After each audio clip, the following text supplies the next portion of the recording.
you here, Sam?" she asked, and then apologised because it was none of her business.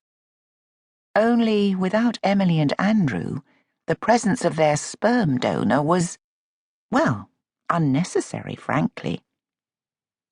"I've got an appointment to see the director," he said. Hence the suit. Her heart thudded and she felt another prickle of unease. "Me too. I was supposed to come this afternoon, but I couldn't wait that long."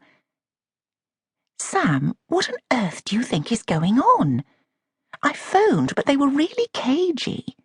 All they tell me was that it's an administrative anomaly, and he'll explain." "What's an administrative anomaly when it's at home?" He frowned, his dark brows drawing together, his firm, sculpted mouth pressing into an uncompromising line.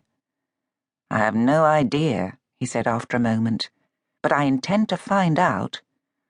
Whatever it is, I don't think it's trivial." "So, what then? Any ideas?" He gave a quiet grunt. Plenty, but all without foundation. They've written to Emily and Andrew as well, but of course they're away for a few more days, so they haven't got it yet.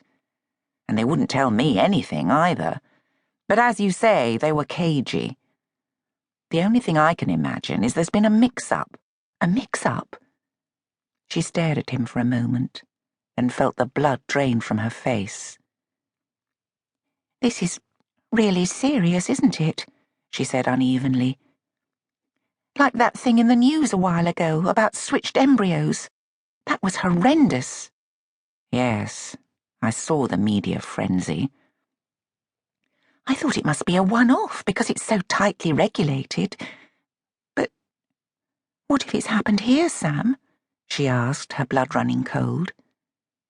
"There were only the two of us there that day, me and Emily. What if they mixed our embryos up? What if this is their baby?" Her knees suddenly weak, she floundered to a halt as it sank in that the baby she'd thought of as hers and James's might not be hers to keep. Tears scalding her eyes, she pressed her fingers to her lips, her other hand going instinctively to shield the baby. No, she couldn't hand it over to them.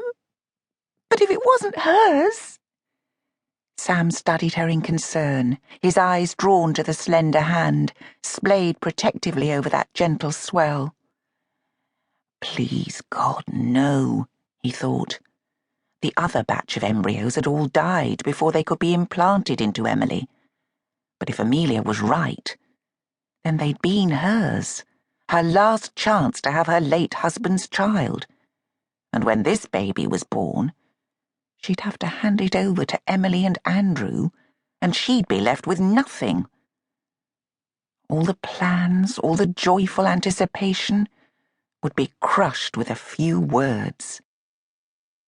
"It's not your baby."